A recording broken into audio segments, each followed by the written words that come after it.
ডেকোরেটরের যারা দায়িত্বে রয়েছেন তাদের অনুরোধ করবো যে মূল মঞ্চের সামনে রাস্তায় যে ব্যাগ পাতা রয়েছে সেটি বারে বারে গুটিয়ে যাচ্ছে। এইমাত্র আমাদের আদিবাসী শিল্পীবৃন্দ যে অনুষ্ঠান পরিবেশন করলেন তাদের কিঞ্চিত অসুবিধা হয়েছে এবং অন্যদেরও অসুবিধা হচ্ছে। আপনারা একটু এখানে আসবেন। ডেকোরেটরের যারা দায়িত্বে রয়েছেন, ডেকোরেটরের কর্মীরা যারা রয়েছেন, মূল মঞ্চের সঙ্গে রাস্তায় যে ব্যাগ পাতা রয়েছে সেই ব্যাগগুলি গুটিয়ে যাচ্ছে। আপনারা একটু তাড়াতাড়ি চলে আসেন এখানে।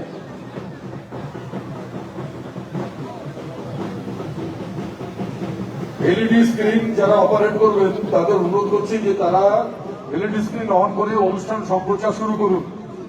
এলইডি স্ক্রিন যারা অপারেট করছেন, এই দায়িত্বে যারা রয়েছেন তাদের অনুরোধ করবো যে আপনারা এলইডি স্ক্রিন অন করুন এবং আমাদের এই কার্নিভাল যেটি শুরু হয়ে গেছে আপনারা এটি সম্প্রচার শুরু করুন। এরপর আমরা শিল্পী শ্রীরাধা বন্দ্যোপাধ্যায়ের গান শুনব।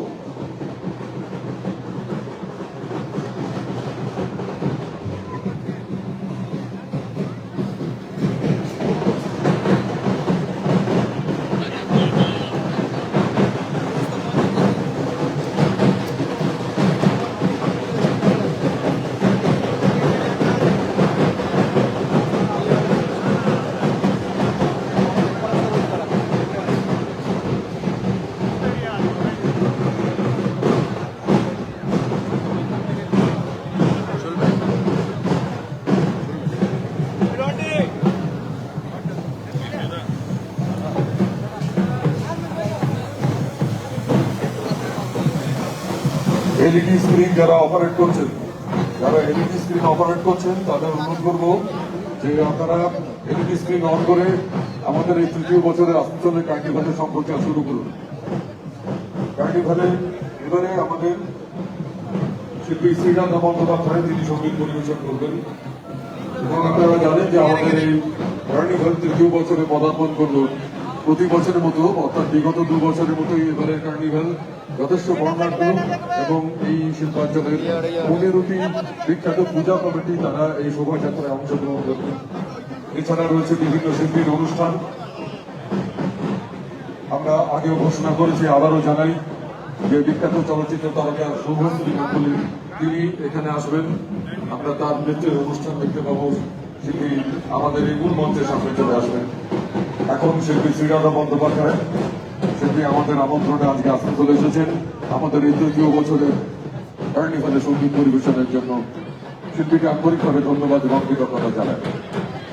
এবং প্রসঙ্গত বলি যে শিল্পী শ্রীরাধা বন্দ্যোপাধ্যায় এরপরেও আবারও মঞ্চে আসবেন তার সঙ্গীত পরিবেশনের জন্য। আমাদের ভলান্টিয়ার্স যারা রয়েছেন তাদের অনুরোধ করবো যে আপনারা সবসময় আমাদের পুলিশ প্রশাসনের বিভিন্ন জায়গায় বিভিন্ন পোস্টে যারা দায়িত্বে রয়েছেন তাদের সঙ্গে সহযোগিতা করবেন।